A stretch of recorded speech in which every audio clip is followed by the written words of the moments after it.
Baik, ya. Masa yang kita miliki pastikan kita gunakan dengan sebaik yang mungkin. Betul. Dan di antaranya di Rampai Pagi untuk hari ini akan kami bawakan kepada Auda satu perkara yang amat penting untuk kita sama-sama mengetahuinya, sekurang-kurangnya kita ketahui akannya. Jadi kami bawakan kepada Auda melalui segmen wawancara Cyber Security Brunei bertajuk pelbagai jenis penipuan dalam talian, ya Sarina. Betul ya. Jadi ruangan Cyber Security Brunei kami bawakan di minggu kedua dan minggu keempat hari Jumaat ya setiap bulan, dan hari ini topik yang dibawakan ini cukup relevan dan kesesuaian untuk semua peringkat umur.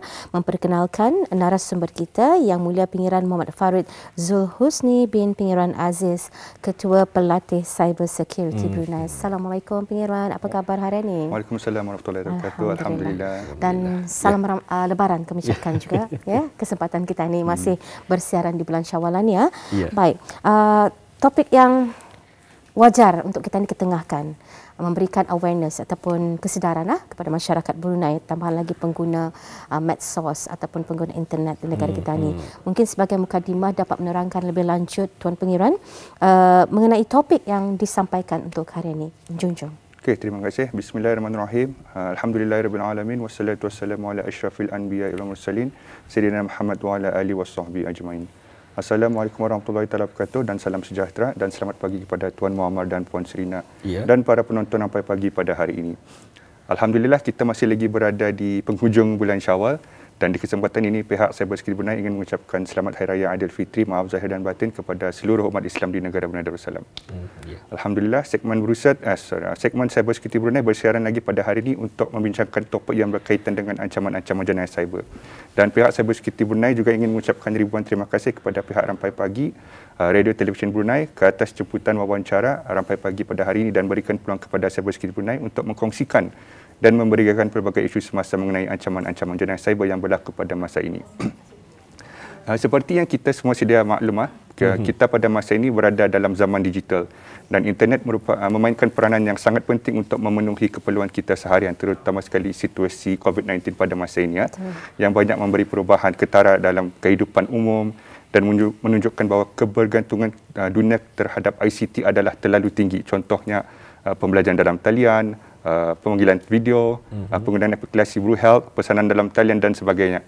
Jadinya keselamatan cyber juga harus diambil kira kerana ianya bersifat dinamik dan sentiasa boleh dieksploitasi oleh pihak-pihak yang tidak bertanggungjawab dari masa ke semasa. Betul. Dan juga lebih lanjut mungkin dapat dijelaskan Tuan Pengiran dengan tajuk kita ni pada hari ini, pelbagai jenis penipuan dalam talian. Mungkin ada keskah yang telah terjadi ataupun juga sebagai contoh kes-kes penipuan ini. Bagaimana? Okey, terima kasih. Antara kes-kes yang sering dilaporkan kepada pihak berusaha sejak beberapa bulan kebelakangan ini ialah kes berkaitan dengan penipuan dalam talian. Salah satu sebabnya ialah kemajuan teknologi atau revolusi industri 4.0 yang begitu cepat dan pantas di mana jumlah pengguna internet semakin tinggi. Dan secara tidak langsung ianya memberikan peluang kepada kes penipuan cyber yang juga semakin meningkat dan berleluasa menggunakan pelbagai cara dan taktik untuk mencari mangsa penipuan dalam talian. Sesuatu yang bisa kita dengar ialah macam virus komputer, kecurian identiti, maklumat pencurian maklumat peribadi dan sebagainya, di mana jenayah ini sukar untuk dibendung atau dihentikan kerana kadar pertumbuhan teknologi yang kian meningkat. Dan saya percaya pihak agensi yang berkepentingan juga melihat perkara ini dan mengambil tindakan yang sewajarnya bagi membendung kes penipuan dalam talian. Kita sebagai pengguna juga memainkan peranan yang sangat penting, iaitu kita harus meningkatkan kesedaran keselamatan tentang ancaman-ancaman jenayah cyber dan juga keselamatan maklumat melalui program pendidikan, seminar dan juga bengkel yang giat diadakan oleh pihak CSB. Jadinya semua memainkan peranan yang sangat penting untuk mengelakkan kita menjadi mangsa penipuan dalam talian. Kerana faktor kurangnya kefahaman mengenai keselamatan cyber dalam kalangan pengguna internet adalah salah satu penyebab ramai menjadi mangsa penipuan atau jenayah cyber. So insyaAllah sesi Rampai Pagi pada hari ini akan meliputi jenis-jenis penipuan dalam talian, cara untuk mengenal pasti aktiviti penipuan dalam talian, saranan atau nasihat, langkah-langkah yang perlu dibuat jika seseorang itu menjadi mangsa penipuan dalam talian, dan juga dikongsikan butiran lanjut tentang cara untuk melaporkan dan menghubungi pihak Cyber Security Brunei jika Auda menjadi mangsa yang berkaitan dengan apa jua jenis jenayah cyber. Jadi mungkin pengirannya dapat berkongsi juga jenis-jenis penipuan ataupun kes-kes yang ada terdapat di negara kita ni ya. Bagaimana? Okey, kita mulakan dengan definisi penipuan dalam talian dulu atau lebih dikenali sebagai online scam. Ia adalah istilah generik untuk menerangkan penipuan yang sering berlaku dalam talian. Si penipu akan menggunakan alat teknologi atau kejuruteraan sosial atau lebih dikenali dengan social engineering untuk mencuri maklumat peribadi pengguna. Selalunya ia berlaku melalui social media, media sosial, email dan sebagainya, di mana penipu akan sentiasa mencari mangsa melalui apa jua cara atau kaedah secara dalam talian. Mengikut laporan dan kajian seluruh dunia, apabila bermulanya penularan wabak COVID-19, jumlah peningkatan penipuan dalam talian adalah meningkat beberapa kali ganda. Ini adalah disebabkan oleh beberapa faktor yang kita lihat pada masa ini. Yang pertama, mungkin terdesak memerlukan duit tambahan. Yang kedua, mencari jalan mudah untuk kemewahan, kesenangan dan kekayaan. Contoh ialah apabila seseorang mempunyai wang simpanan tapi tidak tahu memilih ke mana saluran yang betul untuk menyimpan atau menggunakan duit tersebut. Di sinilah wujudnya skim-skim yang tidak berlesen dan tidak mengikuti piawai sistem pelaburan yang sebenar dan sepatutnya. Di mana sasaran utama ialah seperti pesara yang baru menerima pencen, TAP, SCP dan tidak jua terkecuali golongan muda, golongan profesional dan juga suri rumah tangga. Dan kita semua pun sebagai pengguna juga terdedah kepada risiko penipuan dalam talian ini sebenarnya. So bayangkan kita ni menyimpan duit simpanan selama beberapa tahun, tapi kalau kita ni jadi mangsa penipuan dalam talian, ianya boleh hilang begitu saja dalam keadaan pada masa ini jika kita ni tidak berhati-hati atau berwaspada. Betul. Ya. Jadi ini antara perkara yang sewajarnya kita ni secara berterusan berikan ingatan kepada komuniti ataupun masyarakat di negara Brunei Darussalam. Jadi kita berbalik jenis-jenis penipuan pengiran yang ada di negara kita ni. Okey, pada hari ini dikongsikan pelbagai jenis penipuan dalam talian yang melanda di negara kita pada masa ini. Antaranya ialah yang pertama, penipuan pelaburan atau skim cepat kaya, iaitu menawarkan pelaburan yang menjanjikan pulangan yang tinggi dengan risiko yang rendah atau tidak mengikuti piawaian sistem pelaburan yang sebenar dan sepatutnya. Yang kedua pula, memenangi wang pertandingan. Ketiga, penipuan percintaan atau lebih dikenali sebagai romance scam.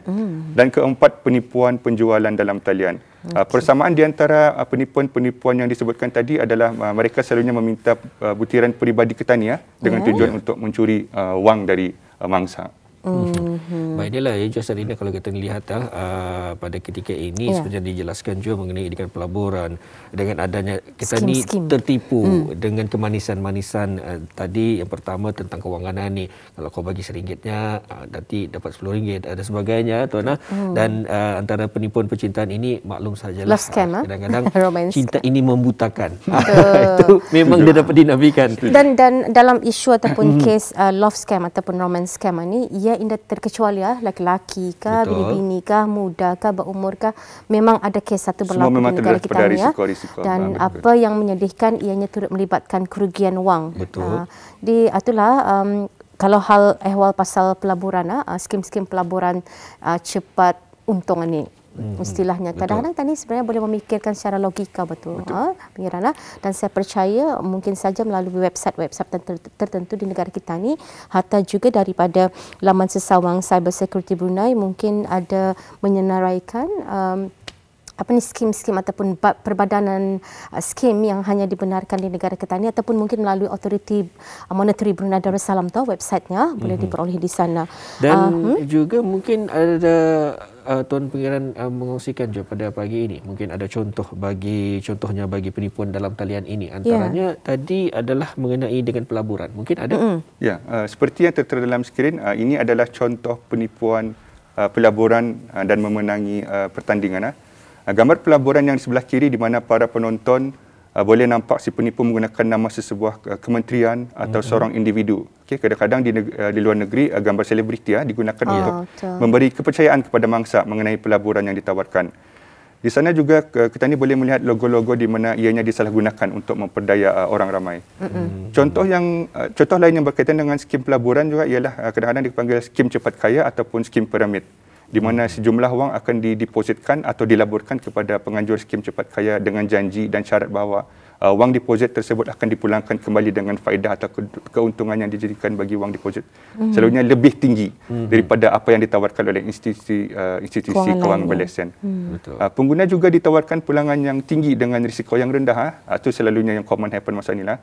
Jadinya untuk maklumat lebih lanjut mengenai skim pelaburan yang diluluskan, Auda boleh menghubungi atau melayari laman sesawang BDCB ataupun Brunei Darussalam Central Bank untuk lebih lanjut. So dalam laman sesawang berikut, BDCB ini juga dikongsikan senarai syarikat dan laman web yang tidak dibenarkan maupun diluluskan di bawah undang-undang dan peraturan berkaitan dengan yang ditadbir oleh BDCB atau yang aktiviti yang meragukan.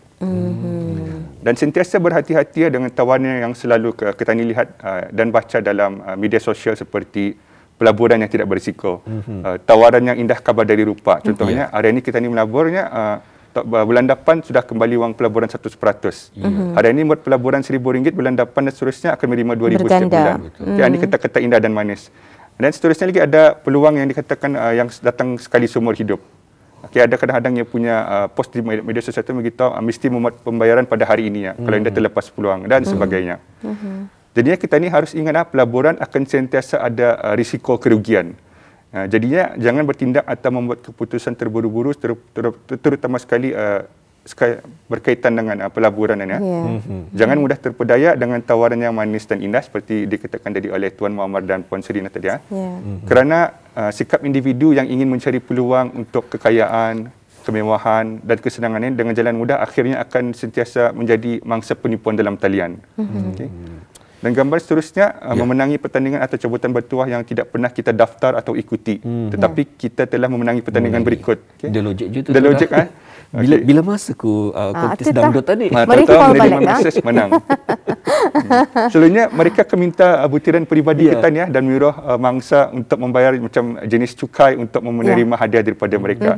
Contohnya proses fee-nya. Selalunya macam Auda telah menangi RM100,000 tetapi Auda diarahkan untuk membayar sejumlah wang untuk pembayaran cukai kepada mereka atau si penipu tu sebelum membuat pemindahan wang kepada akaun mereka. So ini taktik dan cara-cara orang mencari mangsa penipuan dalam talian. Sebenarnya dari cara berkenalan John sebenarnya kita tahu je. Katanya kan dibagi RM10,000. Contohlah kan dibagi RM10,000 tapi minta RM1,000. Tolak saja daripada RM10,000 tu. Dia dapat macam kan? Tu. Kita ni boleh berfikir logikanya tu bah. Kita ni again taktik dan cara-cara orang memperdayakan seseorang mangsa tu. Kerana cara pemikiran individu antara satu dengan yang lain tu dah sama bah. Ya, ada yang mudahnya orang terpedaya. Sebab tu ada istilah terpedaya tu. Betul. Dari sana timbulnya tanggungjawab sebagai seorang pengguna untuk lebih memahami akan ancaman-ancaman jenayah cyber ini. Betul sekali. Dan mungkin dapat diterangkan lagi seterusnya mengenai dengan selepas cabutan bertuah tu ada lagi penipuan percintaan. Okey, seterusnya ini adalah contoh bagi penipuan cinta atau lebih dikenali dengan romance scam ataupun love scam dan penipuan penjualan dalam talian. Merujuk kepada gambar yang tertera di sebelah kiri, mangsa-mangsa penipuan percintaan selalunya golongan yang berumur mangsa-mangsanya dan tidak juga terkecuali golongan remaja yang terpedaya dengan profil palsu.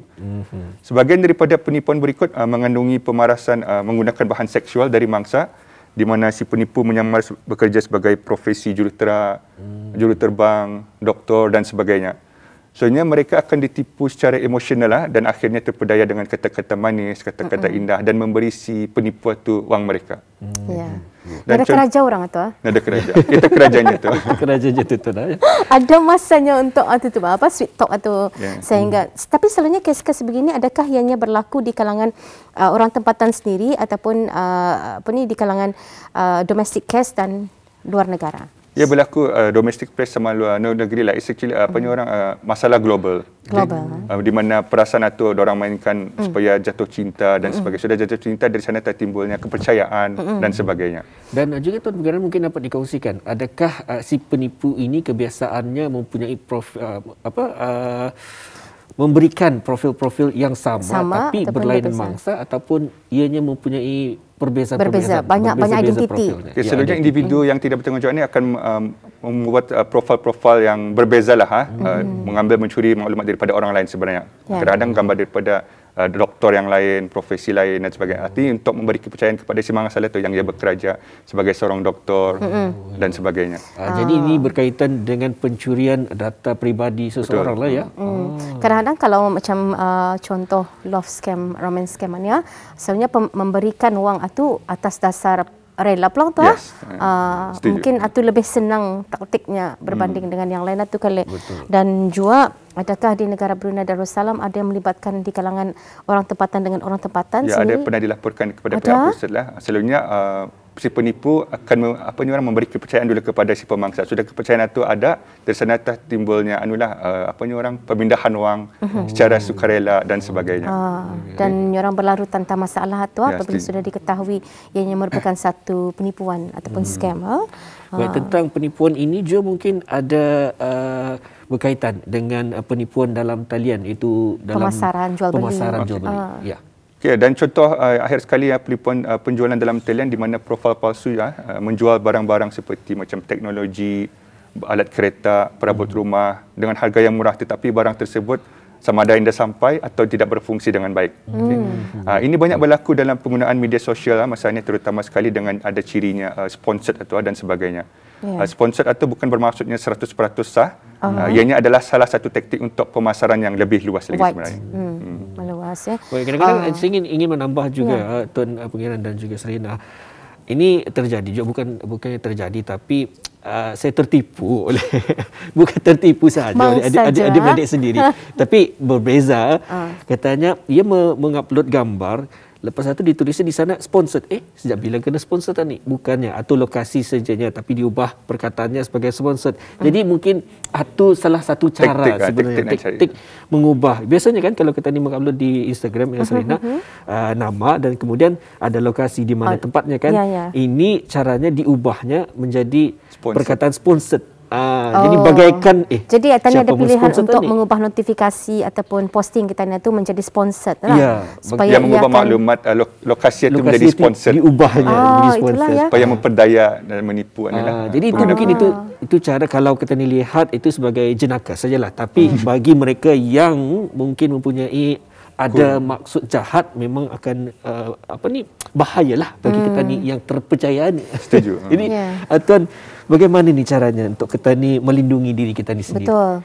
Tambahan apabila orang sampai sudah orang bukan yang terlajak mengongsikan identifikasi kita ni kad KPP lah umpamanya, ataupun kerana kad pengenalan ni satu dokumen yang cukup sensitif kan, tapi apabila sudah ia gugur ke tangan orang tidak bertanggungjawab, boleh saja disalahgunakan. Apa nasihat? Salah satu nasihat yang disarankan jika kita ni sebagai pengguna orang memberikan maklumat-maklumat yang sulit ni, secepatnya kalau boleh dilaporkan kepada pihak bank untuk menyekat akaun-akaun mereka dan sebagainya.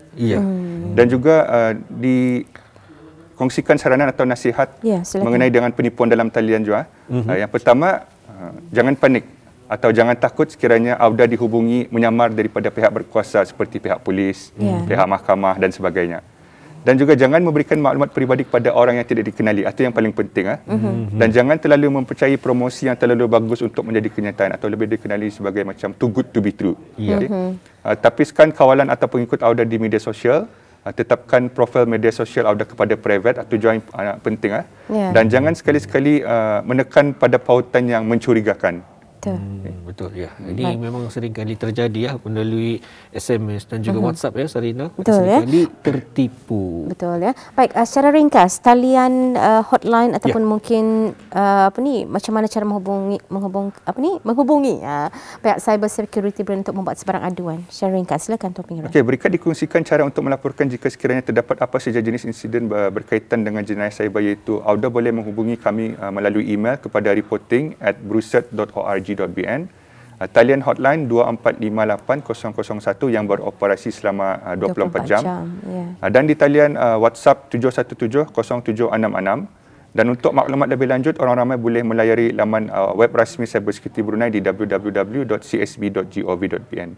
Dan maklumat lebih lanjut mengenai keselamatan cyber juga boleh didapati di laman sesawang Secure Verify Connect di www.secureverifyconnect.info, di mana laman web tersebut adalah inisiatif daripada pihak Bruset yang bertujuan untuk meningkatkan kesedaran dan keselamatan cyber melayari internet dan maklumat di kalangan Brunei terutamanya. Alhamdulillah. Ya, cukup jelas dan cukup padu penerangan daripada Yang Mulia Pengiran Muhammad Farid Zulhusni bin Pengiran Aziz, Ketua Pelatih Cyber Security Brunei, dalam segmen kita ni hari ini menerangkan lagi pelbagai jenis penipuan dalam talian. Baik, kita ucapkan terima kasih sekali lagi Pengiran dan juga moga kita bersua lagi ya. Assalamualaikum. Waalaikumsalam warahmatullahi wabarakatuh.